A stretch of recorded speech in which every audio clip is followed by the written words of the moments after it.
কেতিয়াবা কিছুমান video' edit কৰি আপলোড কৰিবলৈ লোৱাৰ সময়ত মোৰ মাইণ্ডত এটা কথা আহি থাকে যে মই ইমান দিনে কিনো কৰি আছোঁ যে এইটো ভিডিঅ' মই এতিয়ালৈকে আপলোডেই কৰা নাই।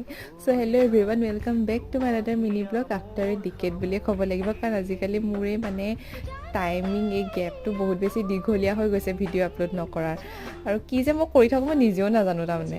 আৰু সেইদিনাখন আমাৰ ঘৰলৈ আহিছিলে তন্ময়দা আৰু মণিকংকনাহঁত। তেওঁলোকক আকৌ নতুনকৈ ইণ্ট্ৰডাকশ্যন তেওঁলোকৰ দিয়াৰ কোনো প্ৰয়োজন নাই বুলি মই ভাবোঁ, কাৰণ ৰিং চেৰেমনিৰ পৰা ষ্টাৰ্ট কৰি তামোল পাণ পেলোৱা, বিয়া কইনা থ'বলৈ যোৱা, ইটছ এণ্ড এভৰিথিং মই মোৰ মিনি ব্লগত আপলোড কৰি থৈছোঁ। আৰু সেইদিনা তেওঁলোক আহিম বুলি কোৱাৰ কাৰণে ময়ো পুতুককৈ আগদিনাখনেই মঙলদৈৰ পৰা মিলাই মেলি কৰি আহি সেইদিনাখনেই ময়ো পাইছোঁহি ঘৰ দুপৰীয়ালৈ।